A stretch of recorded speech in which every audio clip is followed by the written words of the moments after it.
Yes, Lona, recording is in progress. Oh, it is already. Wonderful. Thank you so much. Okay, sorry, Moses, over to you. Can I project? Can I have the rights to project? Yeah, I mean, I don't have the rights to give. Tanya, are you able to do that? You should automatically start sharing and you should be able to share.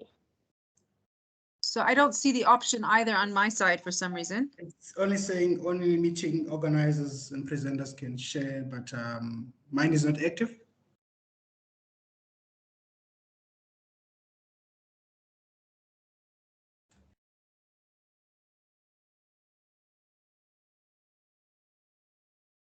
I'm not sure what to do. I'm just trying to see who is the person who is the... Tanya, is it something that you can project on your side?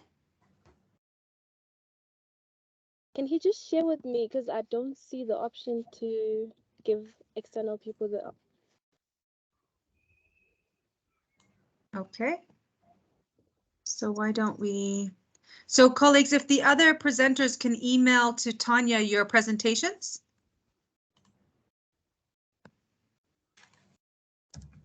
And then we can just pop it up on the screen because I'm seeing that we're having some issues here with the share option.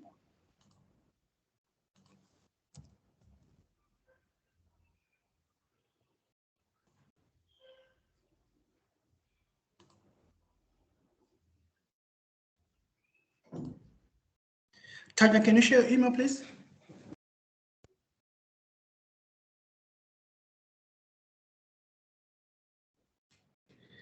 Chair, I don't have a presentation. Probably while we're trying to sort this, I can go up first. Okay, why don't we do that? That's a good idea. So Taku, over to you if you want to pop on your camera and speak to the EE program. Go ahead. Yeah, thank you, Lorna, and thanks to everyone who have joined today. So at Clear AA, we are based at the University of Witwatersrand, and were established in 2011 as a mechanism to really develop or strengthen monitoring and evaluation capacity in countries where English is an official language, in other terms, Anglophone Africa countries. And we do have other centers of importance that are located in Senegal, in India, in China, and Brazil. And we have really performed very well for the last 10 years in which we have been operational. And what is important to note during this time of operation is how our work is configured. It is configured in different business lines, as we call them, or programmatic areas. And one of the programmatic areas is called evaluation systems, which is responsible for strengthening monitoring and evaluation capacity. And it is also responsible for forging partnerships so that we are able to strengthen or develop M&E capacities in English-speaking countries. That's the first business line or programmatic area. Then the second one is called strengthening legislatures, which works with parliament so that they are able to grapple with use of evidence or any monitoring and evaluation outputs. And really through that work, there is a lot of peer-to-peer workshop or learnings that happen between parliaments of interest in Uganda, in Kenya, and so forth. And then we have got another business line called capacity strengthening. And capacity strengthening was established to strengthen the capacities of individuals and organizations to plan, to use, and to do or to manage monitoring and evaluation. And really, we've got one of our flagship programs called Data Development Evaluation Training in Africa, which was the first sort of point of call where we started working with World Food Program. And that business line is responsible for developing M&E curriculum and also offering those curriculums and doing M&E assessments so that the curriculums, they are domesticated, they are tailored according to the needs of the people who would want to be trained. And the last business line, which is also critical in terms of codification of what the center does, is called research and learning, which codifies African experiences and practices within the M&E fraternity. So papers are written there, blogs are written there, learning notes are written there, and so forth. So this is very important in terms of how us as a center, we provide services in strengthening monitoring and evaluation through different elements of M&E system. And we've done quite a lot of work in Zambia, in Liberia, in Uganda, in South Africa, in Tanzania, in Malawi, in Kenya, in Botswana. There are so many countries where we have actually done work. And our engagement with WFP, like I said, it started during, I think, 2019 when WFP sent some officials to attend the development evaluation training in Africa. We have done quite a lot of work in 2021, even 2022 with the WFP, and that has really cemented our partnership, our relationship in as far as how best can we elicit evidence that is key for programming, that is key for decision making. So in terms of the EE program, really the partnership that we have with the WFP came at a right time when we as a center were also evolving. I see that the theme for this year is evolving, and us as a center, we're evolving and trying to look at the best possible ways of how we can bridge the gap in terms of offering opportunities for emerging evaluators. So it came at an opportune time. And under the Global Evaluation Initiative, there is a business line that talks about developing a cadre of evaluators. That's where this EE program really fits. So there is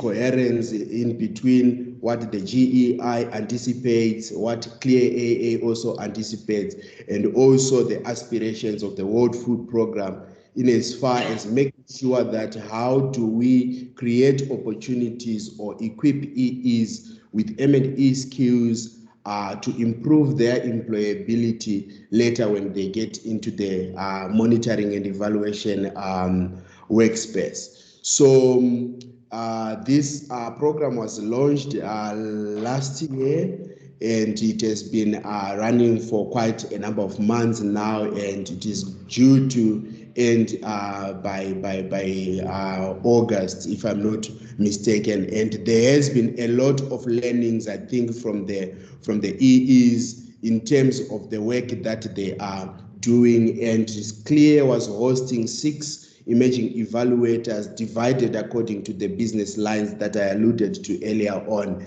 And the work that they have been engaging in is more of strengthening M&E systems across the English-speaking countries. And some of the EEs have been part and parcel of delivering a training in Kenya for the evaluation guidelines that we developed for the government of Kenya through the monitoring and evaluation department in the National Treasury and Planning. So they've also been part and parcel of drafting, terms of reference, and also writing reports in as far as M&E competency assessment. There is some work that we are doing in Botswana through UNICEF, PCA, and they have been taking an active role in collecting data, synthesizing and writing that data or raw data. They have really played a key role in making sure that They put information out there. I know Connie and Samu, at some point in time, they wrote a wonderful blog of their experiences, and I hope today they also have an opportunity to unpack or preempt that experience. So as I end my presentation or talk, I want to raise some strategic questions, if I would call them that way, in terms of how do we continue to unlock opportunities for EEs after the completion of the EE program, and how do we also raise, appetite among other institutions or UN institutions to establish EE programs, so that by the time EEs they get into the market, they've got the right skills and competencies that can allow them to flourish within the organizations that they will be hired for.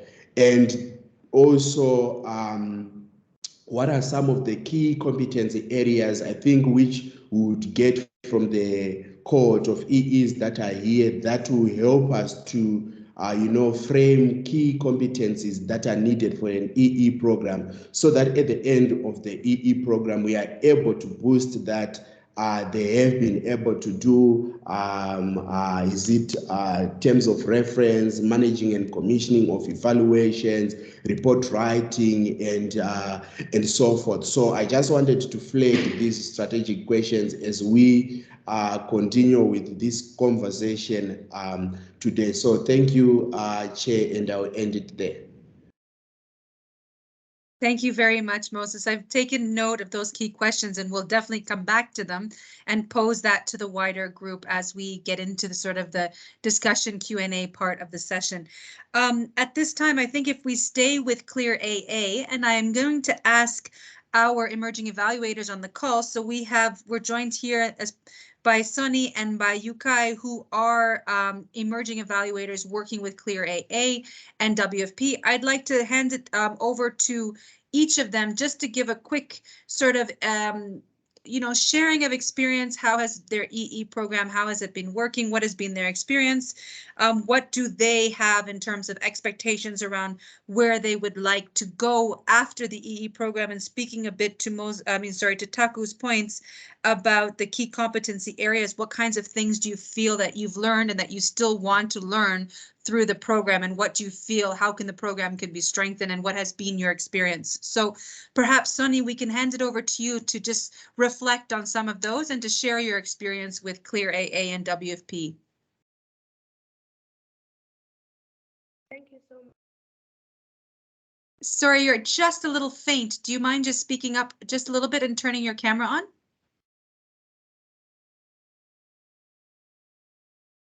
Thank you, Lorna. Can you hear me now? Can hear you a little bit better, but if you can just speak a little loudly or maybe adjust the settings. All right. Can you hear me now? It's better, yeah. Please go ahead. Thank you so much, Lorna, and good morning, everyone. Just 1 minute for me. I just wanted to insert the headsets.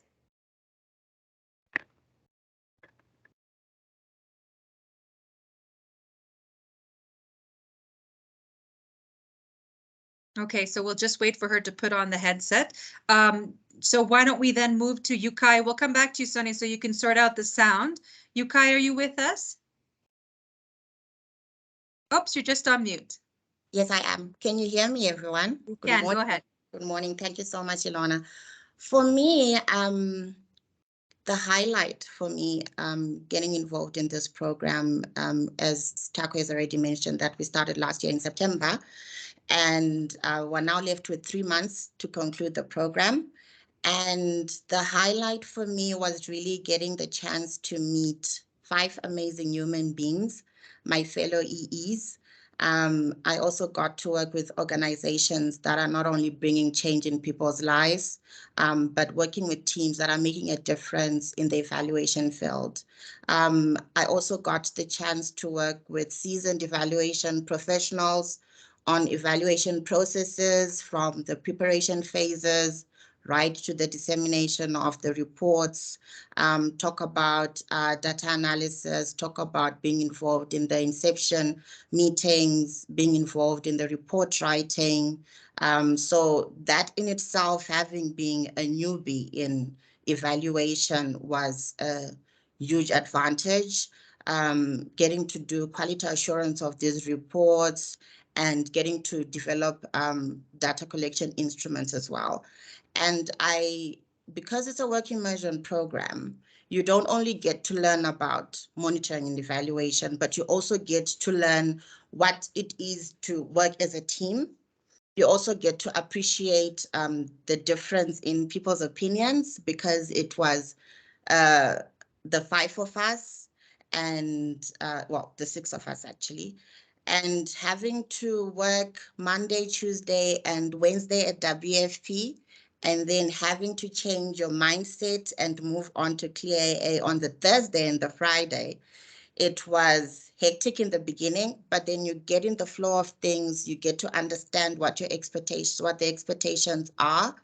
And I got the opportunity, as Taco previously mentioned, to travel to Kenya, where we co-facilitated the training on evaluation guidelines to government officials. And that was a first for me, but I appreciated the efforts that were made by the rest of the team in helping us get in the flow of things and getting to learn how to train others on the evaluation subject. I am hoping that after this program, not only job opportunities are available for us, but then I would love for others who are studying towards M&D qualifications to be able to get into these professions and to be able to get knowledge from seasoned professionals in the M&D field. So I really do appreciate this opportunity, and I hope that it will not stop here. So thank you so much, everyone. Thank you so much for those reflections. We'll go back to Soni now. Soni, have you sorted the headphones out? Thank you. Oh, Can great. you hear Go me ahead. now? Thank you so much, Lona.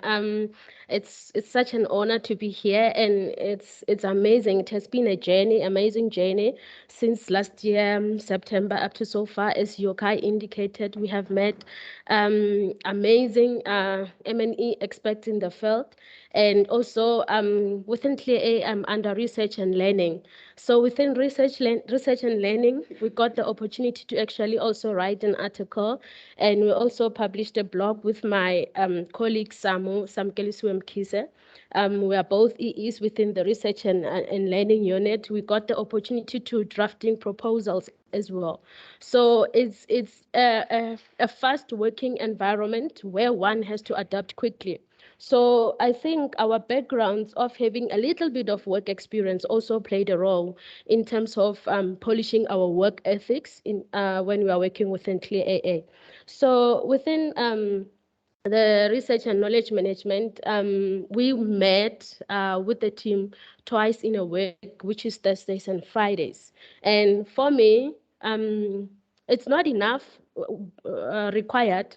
Looking at the when you are writing a paper or conducting a research, you need more time required in terms of that. So we had our collaboration with our teammates and our other colleagues within the research and learning.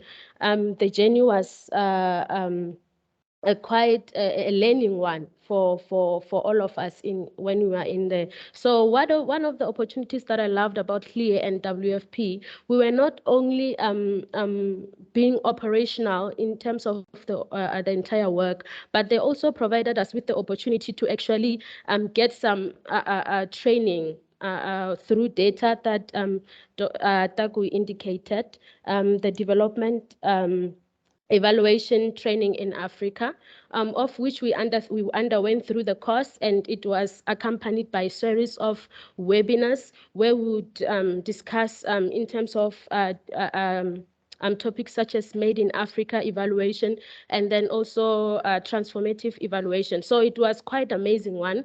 I also would like to appreciate with WFP as well where they also provided another type of training, which we call it Eval Pro, where you are learning to how to manage an evaluation. So learning from that, you can see that the work is quite extensive. And within WFP, we're working 3 times in a week. 3 days in a week, which is from Monday to Wednesdays, and the work was labor intensive. There's teamwork all the way. So in order for us within WFP, it was the developmental approach where you learn by doing. Same as Clear AA, you learn by doing.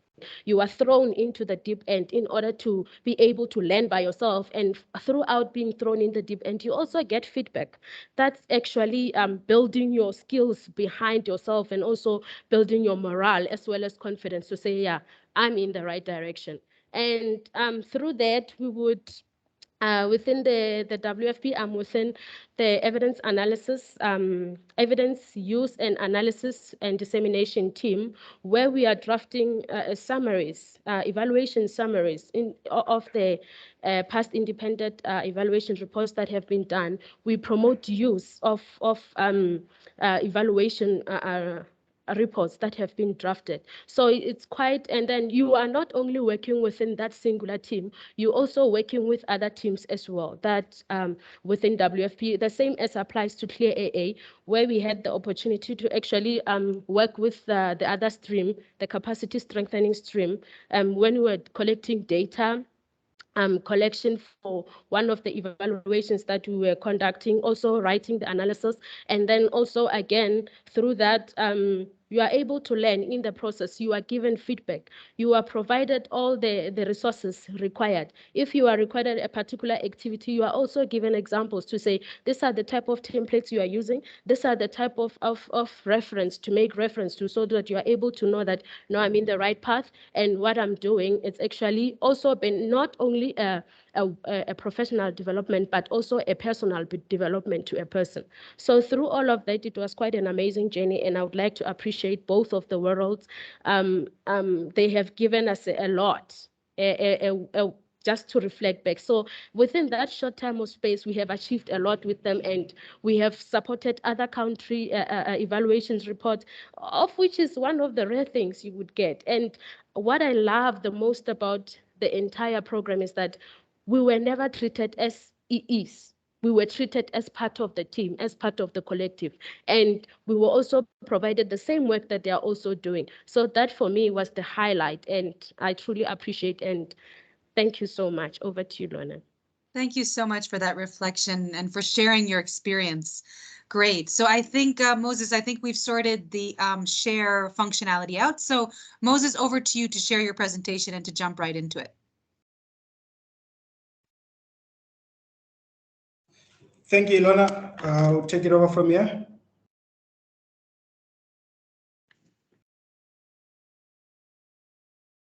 Can you see my screen? No, not yet. Can you also put your camera? Oops, it's coming. Yep, I see you now, and I'll just confirm once I can see the screen.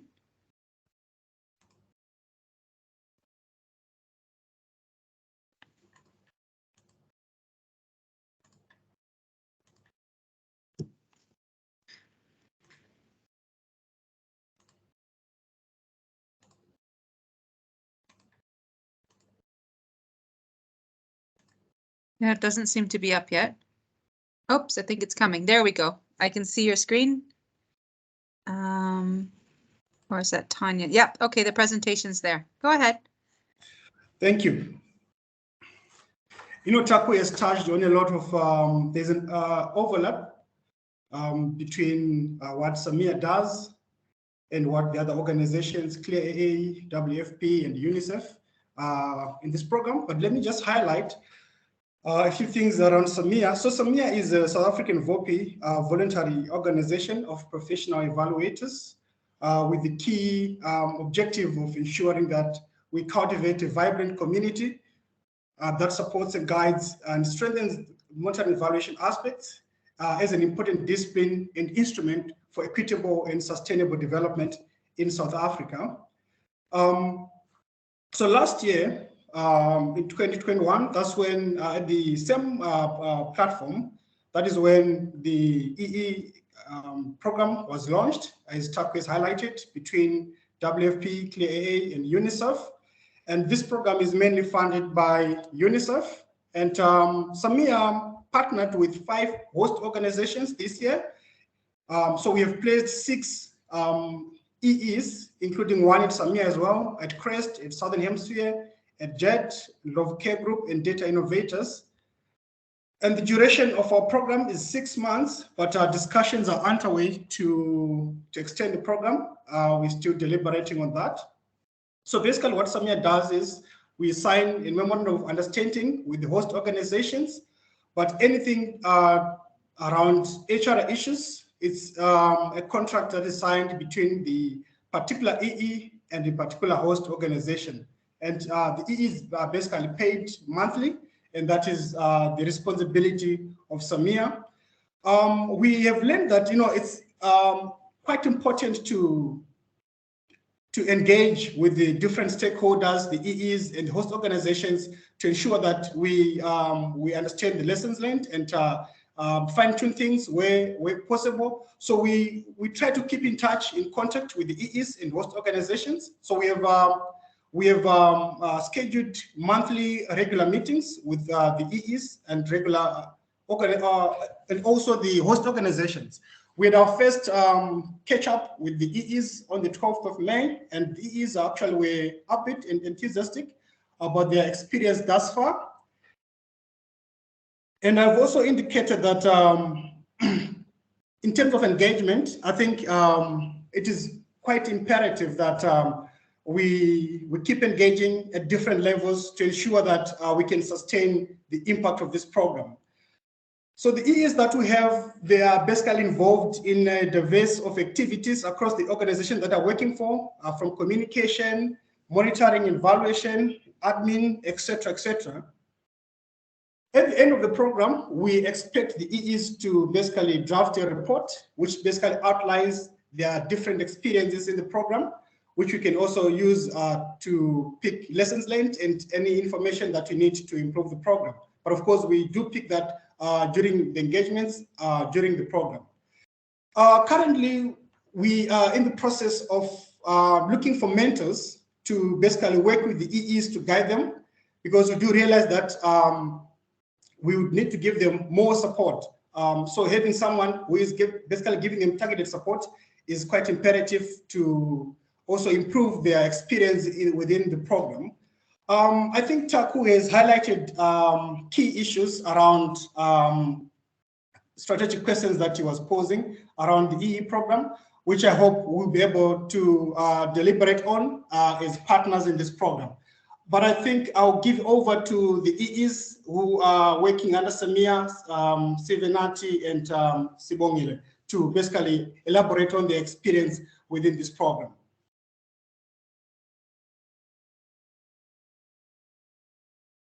Great, thanks, Moses. So as you mentioned, I think let's jump right into the experiences of the EEs. So Sibongile, would you like to come in and share your thoughts and your reflections? And also, I know that the SAMEA EEs have also just sort of started, so maybe a little bit about your expectations and what areas you're thinking about in terms of professional growth. Over to you. Thank you. Good morning, everyone. So I'm interning at Love Care Group, and obviously my expectations coming here were to have a supportive system. So because I'm coming from a finance background and then I'm moving over to M&E, so the hope was to be in an environment where I could learn. And I think I've got that so far. I've only been here for less than 2 months because I started in April. So I think I have that. I've got a very supportive system. Right now, I'm currently doing a report on one of the projects. So yeah, so it's been a very exciting journey for me so far because I'm learning a lot of things, and yeah, I've got a very supportive team on my end. Yeah, thank you. Thanks for sharing, Sibongile. Let's go over to Sivanati.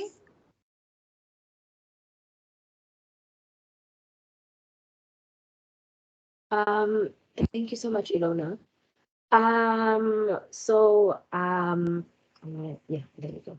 So I am currently an intern at SAMEA, based in SAMEA, and so far so good, if I could say. Um, my expectations honestly have been met thus far.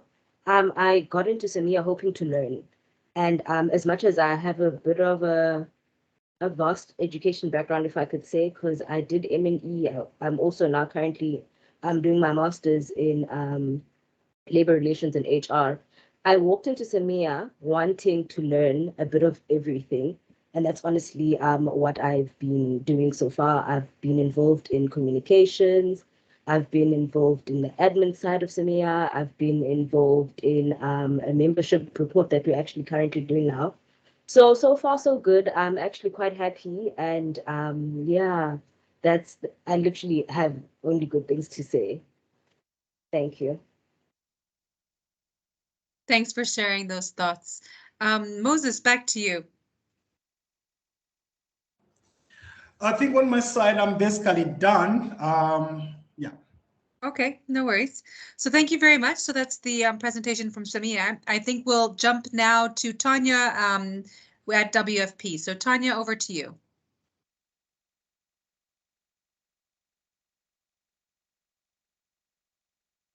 Thanks a lot, Ilona. My apologies. I was having some technical issues. We have load shedding. So I will go ahead and share my screen. Please just let me know if you can see my screen in presentation mode. Yes, it's there. If you just pop it in presentation mode, we're good to go. Wonderful. Yes, please go ahead. All right, thank you. Okay, so as Ilona had mentioned before, I'm Tanya Mazonde. So I'm actually representing the World Food Program, the Regional Bureau in Southern Africa. So we actually have offices based in Johannesburg, South Africa. And we took on part of this bigger group of the Emerging Evaluators program, but we decided to call ours a project within the bigger program, and it's called the Work Immersion Project. And I'll just share some of the lessons learned and also just give a brief overview of WFP. So within WFP... Sorry. Yes. I think you may need to change your current view. Okay. That's fine. All right, thanks, Bongi. Okay, so I was just mentioning that within WFP, the evaluation function is integrated through WFP and its implementation is shared across the organization. And evaluations are managed and commissioned by various parts of the organization.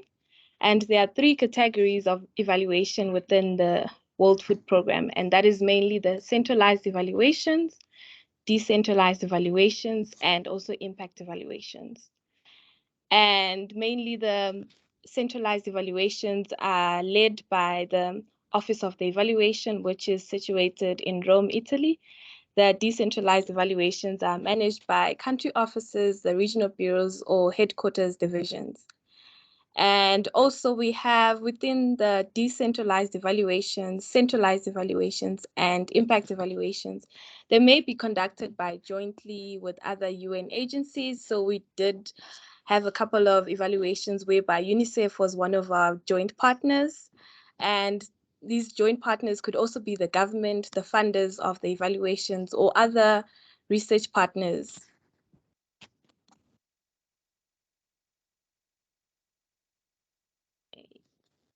So the evaluation function helps to make WFP fit for purpose in that by providing its decision makers and all the stakeholders with independent assessments of results and effects of its work.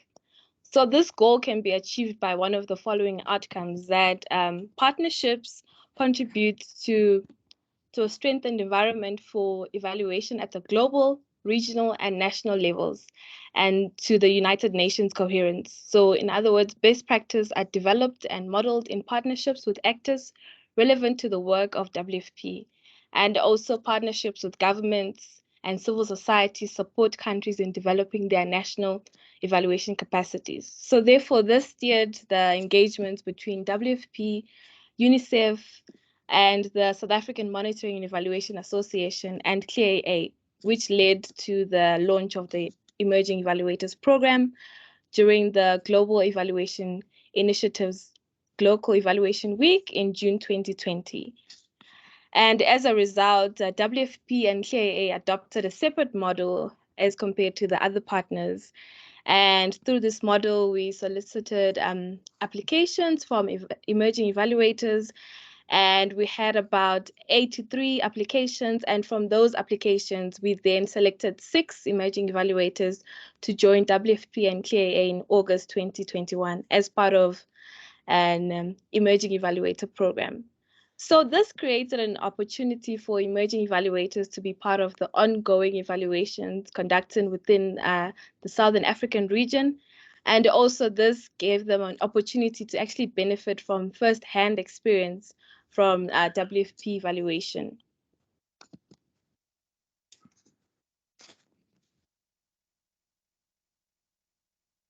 So I'm just going to highlight some of the lessons learned so far. As we know that lessons learned is a continuous thing. So as an organization, we take note of the lessons learned throughout the whole process of the project. And at the end of the project, we will do an evaluation of the project. So one of the lessons learned that we have learned so far is one, effective planning. So actually planning prior to the start of the program is important in order for the design of the programs that effectively increase the organization's capacity to accomplish the needed work. And this is something that we learned, that before the program starts, we need to actually have a program implementation document in place and actually have a theory of change and create a monitoring framework before the program starts. But then, however, this is something that we realize once the program has started. So we have adapted and we do have these mechanisms in place right now. And the second thing that we also learned was to provide explicit expectations. So this included setting goals and outlining the key evaluation competencies and expectations at the onset of the program, so that in order to provide a wrap-up feedback at the end of the program. So this is something we learned, and it's important as a program to actually set out these expectations in the beginning of the program. So if it means to, okay, what are the key deliverables that these emerging evaluators will have? What are their working environment like? What are their working hours? And as my colleagues have noted, and also the emerging evaluators noted, that they would work 3 days with WFP and the rest, and the 2 days with KAA. So this was important that we explicitly outline these expectations at the beginning of the program. And then also one of the key lessons learned that we have noted was we need to invest time. So not only are these the emerging evaluators gaining skills, but also we need to mentor them and manage the evaluators so that they have someone who guides them through in the process. And through this, we have actually part of the program had a phase of actually having mentors for some of the emerging evaluators. And it's something that going in future that we should actually start at the beginning of the program to make sure that all the emerging evaluators have mentors that guide them through the way and that actually hold their hand throughout the process. And then finally, one of the things that we have noted was that emerging evaluators desire a community. So when this program started, it was a virtual program, in that we didn't meet the emerging evaluators only up until when we had our team retreat. And so they were working virtually. There were some times whereby they felt disconnected to the rest of the team, as our emerging evaluators were also in different locations across South Africa. And we also had one emerging evaluator who was situated in Zambia. So this came out a lot in meetings or in discussions, that no, they actually do desire a community. And what we did to actually create the sense of a community was we had like an open door policy. So we used some of the Teams software that are available to us, such as the Teams platform. They could send us an email or a message instantly, and they would get a response right away. And we also created WhatsApp groups, and we would communicate. Constant, effective communication was there. And also in terms of actually the desire of a community, we actually had identified different opportunities that these emerging evaluators can actually speak and share their experiences. So we have actually participated in one of the Eval Pro sessions, and we will be participating in the upcoming SAMEA conferences, whereby emerging evaluators will actually network more with people in this evaluation community. So I think that's about all from my side, just sharing some of the lessons learned and what WFP is about. So I know Connie and Yokai did share some of their experiences. I'm not sure if one of them would like to share some experiences specific to WFP. Yeah, thank you. Over to you, Ilona. Thank you very much for that presentation. I think as you mentioned, why don't we open it up to our colleagues to see if they wanted to, our EE colleagues to see if they wanted to add anything specific to WFP on the presentation that you mentioned. So Sonny, Yokai, did you want to come in?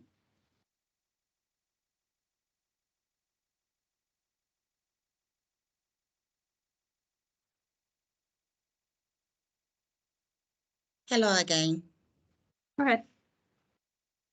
With WFP, I'm really appreciative of the teams that I was part of. We were part, as Connie had mentioned earlier, we were part of the country support.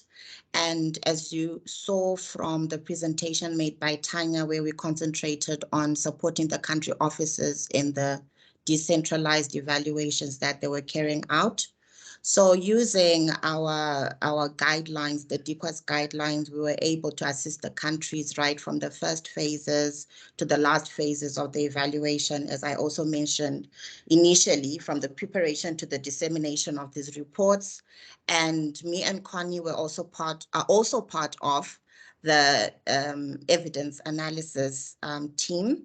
And our team leader, Lindiwe, was able to also teach us how we are supposed to summarize these reports into briefs that are easy for any reader to just go through and get an understanding of what a report might have looked at, from the evaluation questions to the management response as well. So that was what we were mostly part of at WFP. But then as time went on, we recently started getting into the other teams.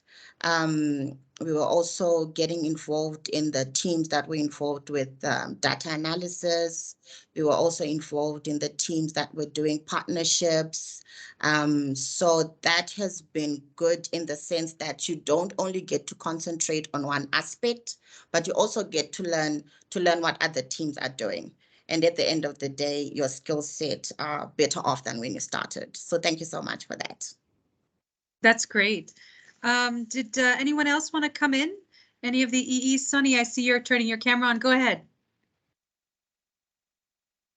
Sorry, we're just on mute. Very sorry about that. Can you hear me now, Lona? All Yes, right, just to add on my colleague Yokai, actually the WFP have been so much helpful, because we also had one-on-one sessions with our supervisors as well.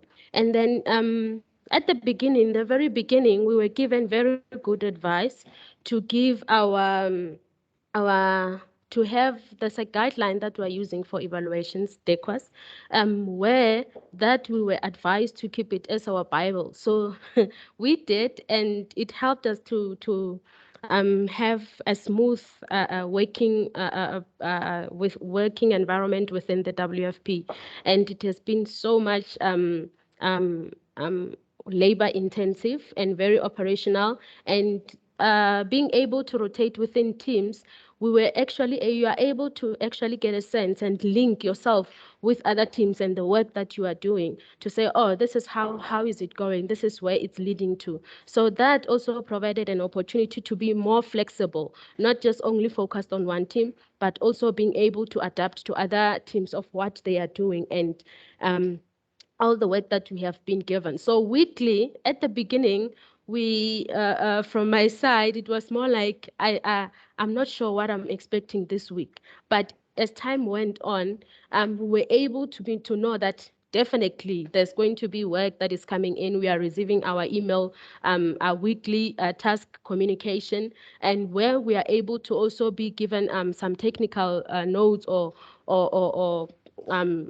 documents that are required for that particular work that you might be given. It could be developing a summary, or it could be drafting a TOR, or it could be supporting the evaluation process in a particular way, or maybe working on a management response. So in that manner, you were given an opportunity to also, like Tanya indicated, we have our teams where we are able to communicate with them as an instant, as just like that. So the communication was quite open and very much flexible. They were able to respond to us effectively. So you can never be left out. So throughout, it was learning by doing, and as well as leaving no one behind. So that was our motto. And when working with teams, all work that you are provided, you make sure that you're working with another person. If you are given work individually, you communicate. If you have some deadline issues, you communicate back to your supervisor or your manager to say, no, I'm expecting challenges in this field. They are able to quickly assist in that so that you can deliver on time. And the work that you are provided also strengthened our communication skills and teamwork, also working with other team, able to collaborate with others, and we're easily to engage in meetings, because throughout our meetings, it's like you are there with them physically when we are in the meetings, because they check on us individually, not just as a collective group, but also individually. So that also played a role and made us to enroll well into the program. Thank you so much. Over to you, Lorna. That's great. Thanks for those reflection. I particularly like the teamwork and the leave no one behind.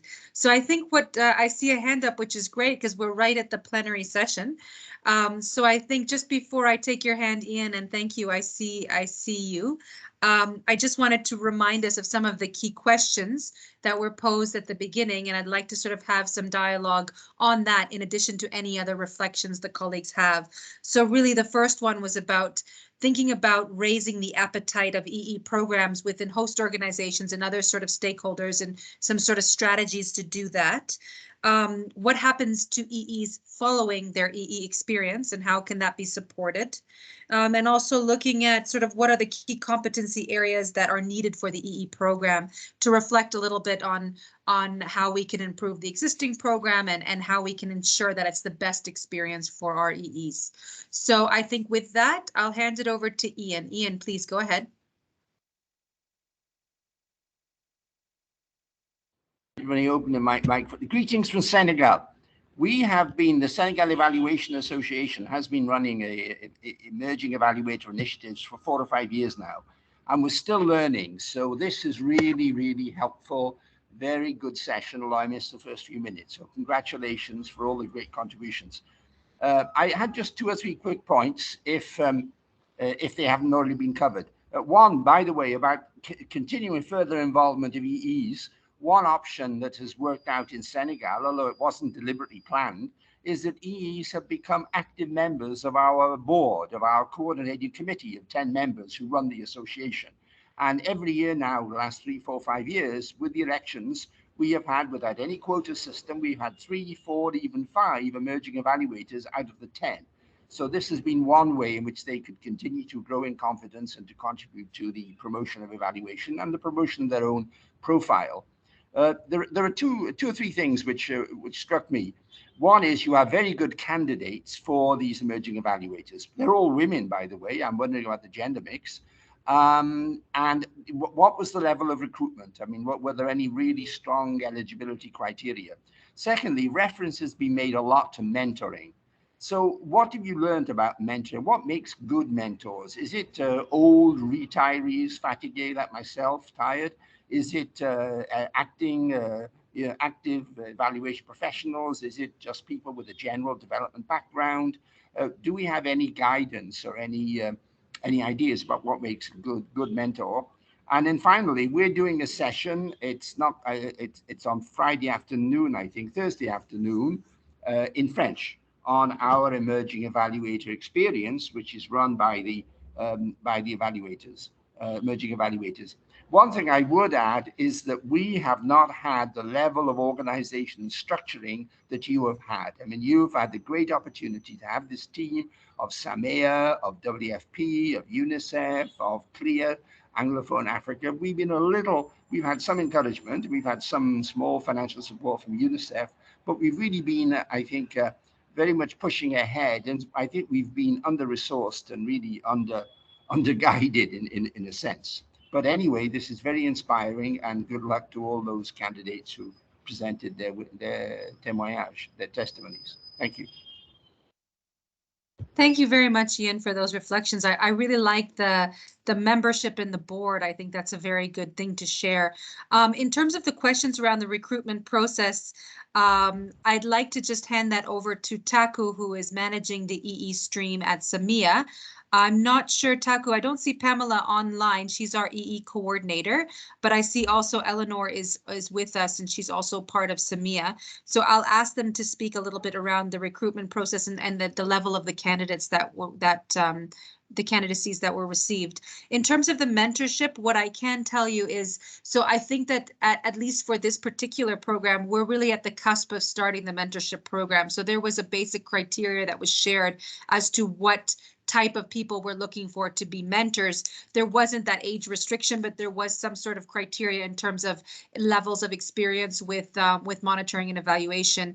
But that program hasn't really started. So any of what makes a good mentor or any of the lessons learned from there, I don't think we're quite there yet. But I'd like to give the opportunity to the colleagues who are managing the EE program on behalf of SAMEA to maybe weigh in on some of your feedback. So Taku, maybe I'll hand it over to you on this.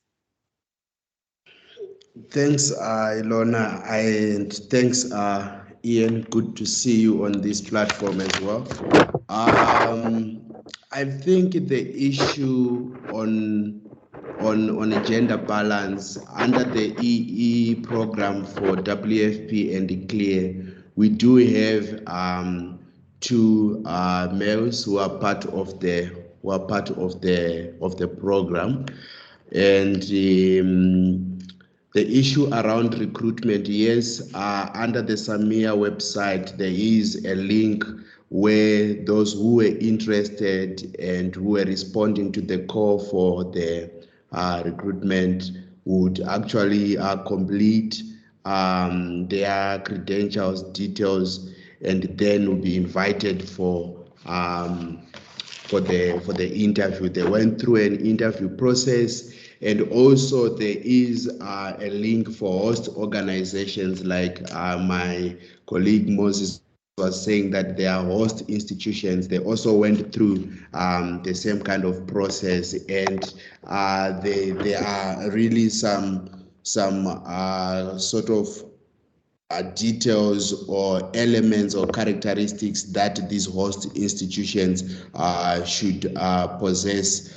For instance, membership with SAMEA is important, and also their ability to mentor these EEs is also important. It's a host of these characteristics that they should possess, so that at least by the end of the internship program, the EEs would have really gained a wealth of experience. In terms of the mentoring, it is really our wish and anticipation that by the time we come to the end of this program, we would have codified processes, systems, including issues to do with mentoring, what makes a good mentor, what are some of these indicators, so that when we get into the second phase, we are able to have these processes in place, and we are also able now to, monitor and evaluate the progress of the program. So I really like what Ian has said about the EEs being active members in the VOPs. I think that would really help. So I think that's my first reaction to that. And indeed, like Lorna, you had asked earlier on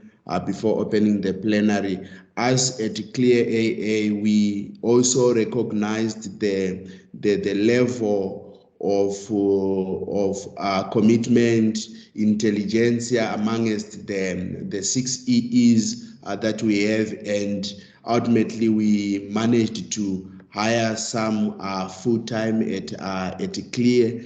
And this is what we are anticipating, that organizations who have got appetite and interest in bridging this gap would hire also people who are being channeled out, or the throughput of people who are channeled out through this EE program. So already we have got 2 people who are EEs. They are no longer EEs, they are M&E program officers now. So I think that's a plus and a substantive contribution of this program. So looking forward to continuation.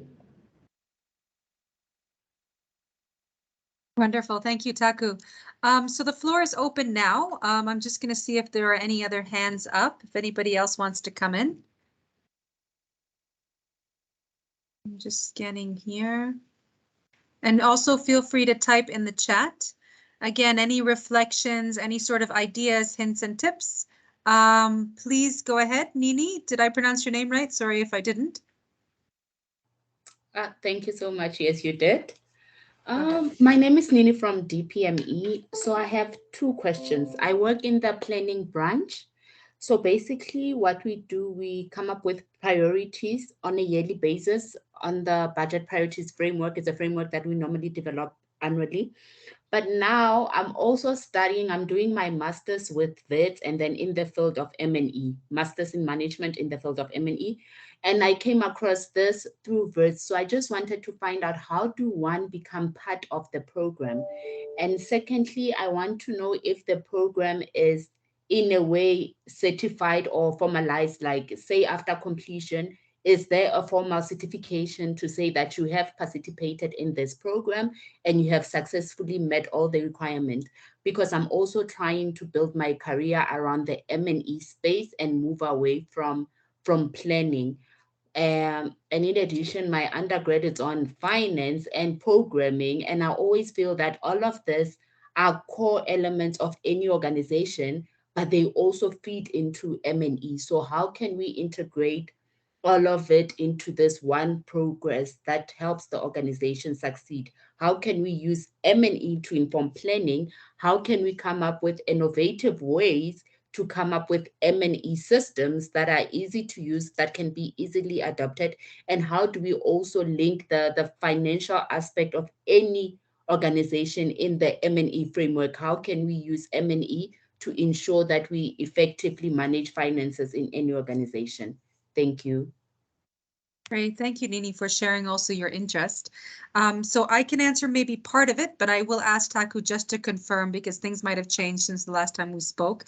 Program's still evolving.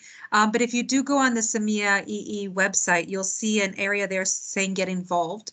So I think there were 2 things. One was the option for anyone who's interested in becoming an EE or seeing what the EE program has to offer. You can actually sign up to a database. So it's like a listserv.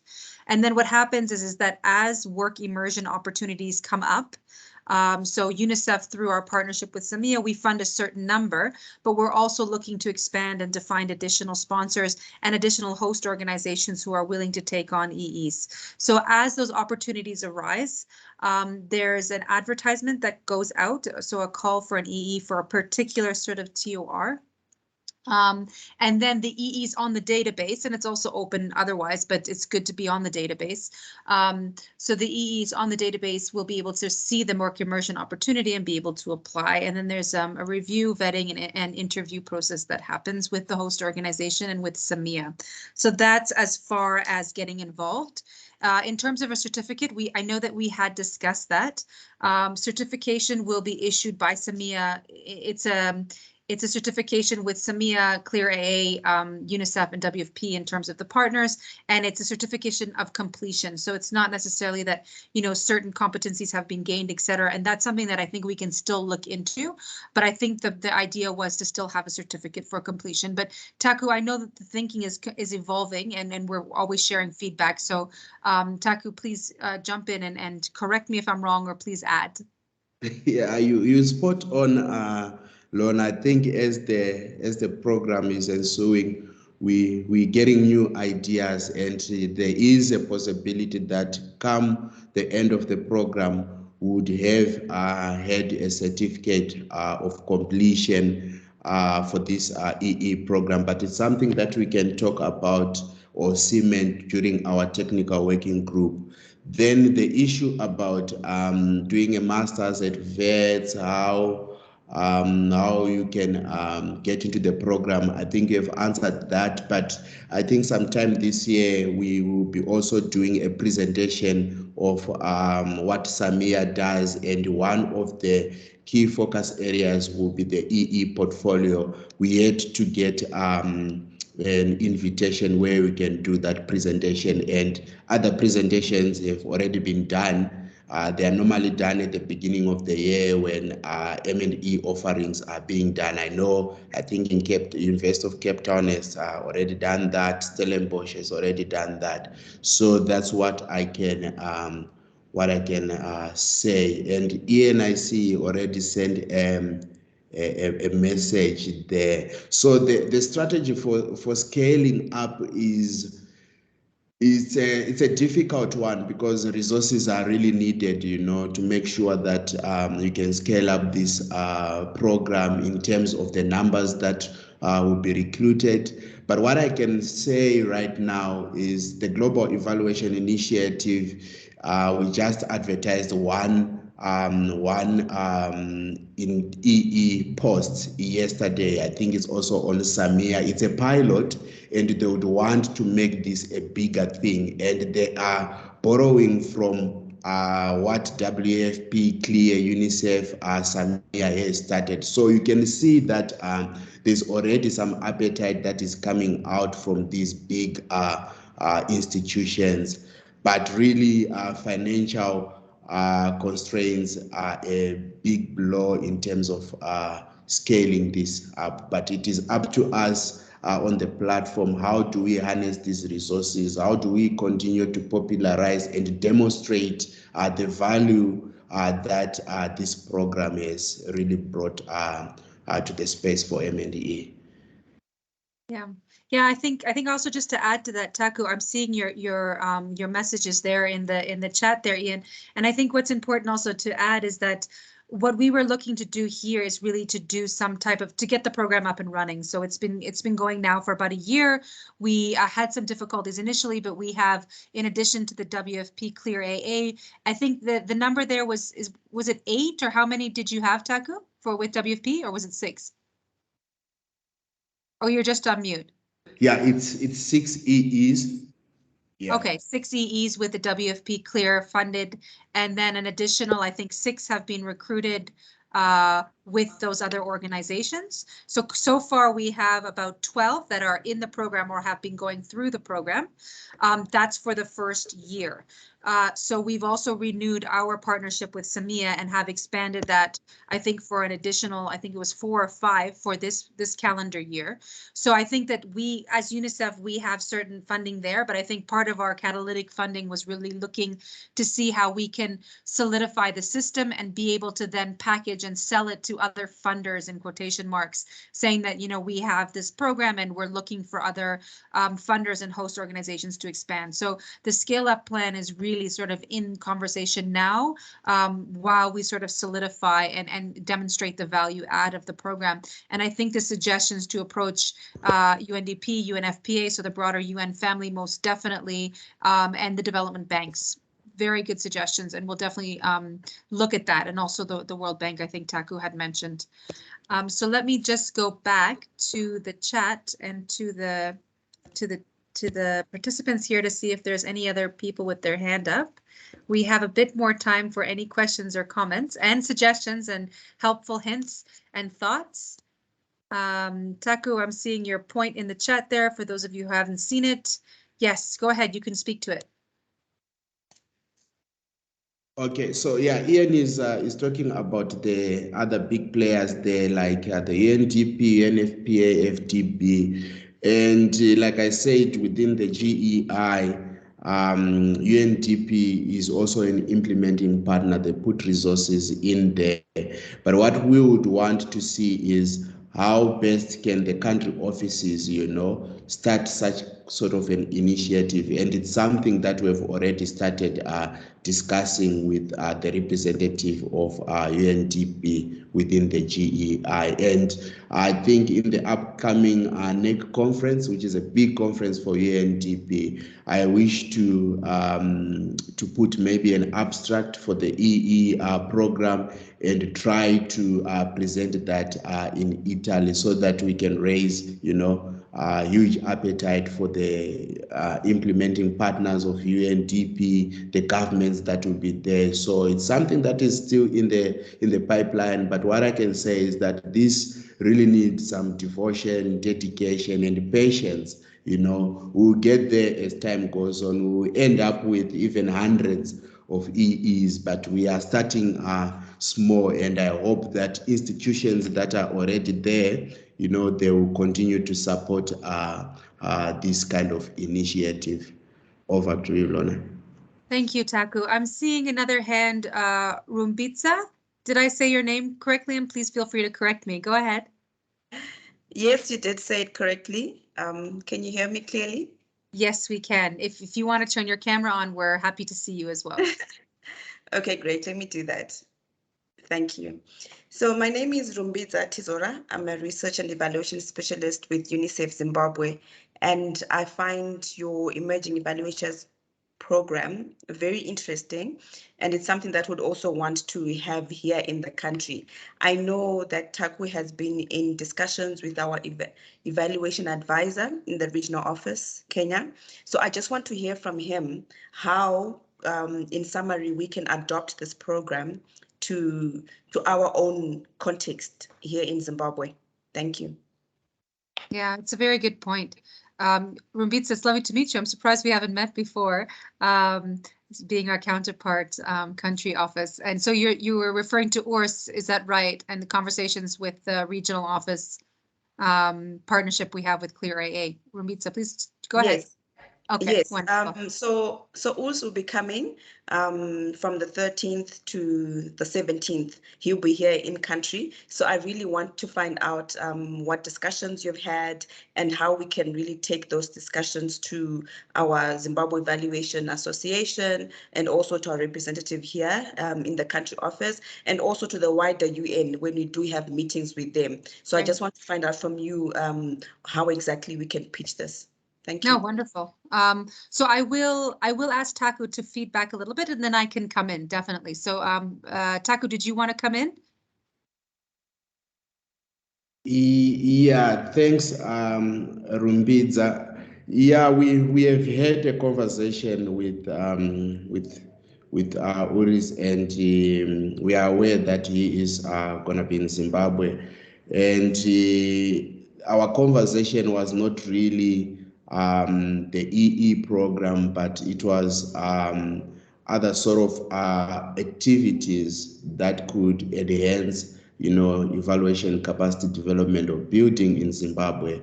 So I'm glad that you mentioning the appetite from the Zimbabwean side, and I think it's something that we can also maybe brainstorm together. How do we make sure that UNICEF Zimbabwe can start to have this program or support this program? How do we bring in Zimbabwe Evaluation Association here and their secretariat in making sure that we can popularize this and EEs are given an opportunity? So I think should you want to have a meeting sometime this week, I'm available to do that. Then we can map the way forward and take it on. Yeah, I think that's a go ahead. Go ahead, Rumbitsa, sorry. Okay, no, great. I think I'll have a bilateral with Taku and then we'll set a meeting, but I would want to hear from you as well. Sure, no, that's great, definitely, and I'm happy to join the meeting. Just to add, also, Be Cool in the sub-region in Johannesburg has been part of the conversations of this about this launch, etc. And I think what would be interesting is also to get some perspective from the WFP colleagues who actually are in a sub-regional bureau, right? So I think we can also discuss about how we can look to maybe even expand and think sub-regionally around these, not only in terms of an example and sharing best practice, but in terms of looking to see how we can include other or Southern African nationals in support of different evaluations that are happening in the sub-region. So how we can sort of join forces to be able to do that, obviously within rules and regulations that apply. But I think that could be more interesting also to see how we can get sort of a sub-regional perspective, because I know with WFP there were some non-South African nationals who were also participating, but I could be wrong. Tanya or Mayibangwe, do you want to come in? Yes, that's correct, Ilona. We had one of our EEs was from Zambia, so she was Okay. working remotely with Okay. the Zambian office. So there are Right. actually opportunities in order for us to actually group together and see how can we expand this within the Southern African region. Yeah, and Mayibongwe is here also, she could add. Go ahead, Mayibangwe, do you want to jump in? Sure, and thank you. I think Tanya has already actually said our bit, and I've just put into the chat that we're happy to be part of those discussions, and I think it will really take this program forward. Thank you. Cool. Yeah, no, I think there's a lot of cool opportunities there. I'm seeing some other hands, but Rumbitsa, I'll give it back to you just because I see your hand up. Do you want to come in again? Oh, no, that's an old hand. Thank you. Okay. Okay, great. So I think we'll take those conversations bilaterally, but I think that's a really exciting prospect to be able to see how also supported by our sub-regional and regional colleagues, we can see how to share resources and leverage our resources. Ian, I saw your hand was up, and then we have Matapole Pelo. Sorry, I don't know how to pronounce your name, but I'll come to you just now. Ian? Three very quick points. I should have mentioned UN Women as one of the organizations that's been helpful to us here. Also, attendance at African conferences like AFREA have been a good way of building the confidence and capacity of the emerging evaluator leaders. They've made presentations on poster sessions, so thanks for the scholarships which were given by UNFPA, UN Women, UNICEF, and so on. So those conferences, I mean, we've had a bad time with COVID and so on, but at least it does provide a platform. Keep on building the bridges with Francophone Africa. Don't forget the Francophones. And if you're going to tune in for the presentation, maybe with the joint panel with the Clear Anglophone, Clear Francophone might be possible. And we perhaps have somebody from Senegal who could join that. And then finally, one of the handicaps for evaluation associations in embarking upon these ambitious ventures is funding, and the fact that we have little core funding beyond our membership fees. And organizations have been reticent in the past to support that core funding. They build it into a project, and that sometimes limits our ambitions and our scope. It's beginning to change a little bit now, but that's just one thing, which is perhaps a wider issue, which I wanted to flag. Thank you. Yeah, no, fair enough. I think the point on the platform is also well noted, and also to flag to the colleagues that the SAMEA conference is coming up in the 22nd, 23rd, I think, or that week in September. And definitely it's a platform for EEs to present. And there will also be an EE stream, and the planning for that is ongoing. So I think, Ian, we might also be in touch to pick your brain a bit on that. So let's go hand it over to our other colleague whose hand is up here. I'm sorry I've pronounced your name incorrectly. Can you please let me know how I say your name? Good day, colleagues. Oh, it's Matapelo, Nachali. I get that a lot. Matapelo. No Okay, worries, sorry yeah. about that. Please go ahead. All right. My name is Matapelo Nachali. I'm an intern at M&E, JET Education. So I just want to give a brief experience. So I started with the program last month, so the beginning of May. So I feel like the organization has planned for my arrival, because first week it was the induction, and then second week I started with the work. So they were very welcoming. My manager communicates regularly with me. So I was involved in creating instrument for data collection, and yesterday I facilitated a training to Casualty about the instrument. So that was really exciting, and doing the learner book analysis. So far I have learned a lot. I feel like I've been there for months. Thank you.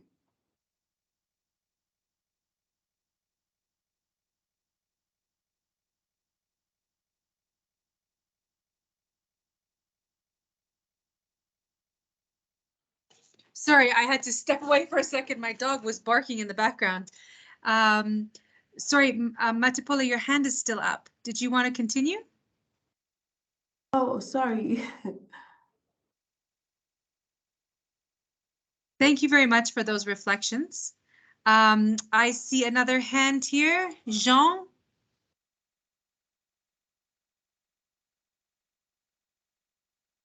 Hello. Hi, Can please you go hear ahead. me? Yes, we can. Yeah, thank you so much. I'm the new regional evaluation officer at WFP. I was actually listening to colleagues. Thank you, Tanya, Maibongwe, and others for doing a great job. And I'm also very much excited to see Takunda here and Ian, whom I missed actually when I was in Senegal.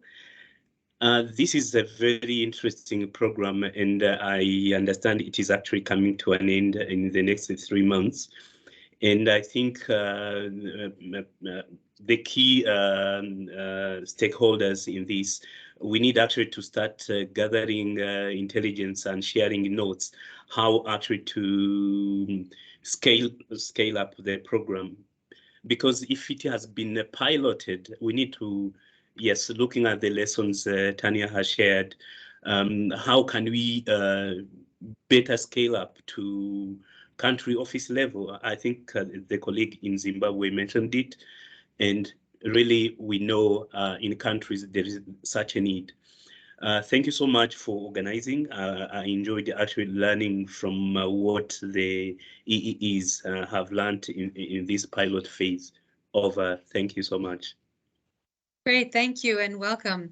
I think what's important is that also as a steering committee, we get together and start to, share these experiences and start to map out the way forward. And I think your point in terms of the scaling is really well noted. I think we're taking these lessons learned from the first year and really seeing what does this mean for us, and also as a steering committee, WP, UNICEF, Clear AA, SAMEA.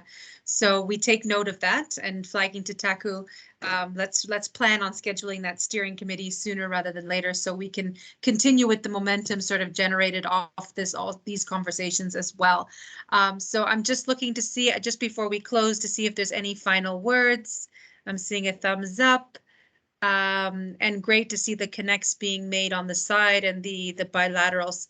So I think with that, if there's no other, I'm just going to check the chat briefly.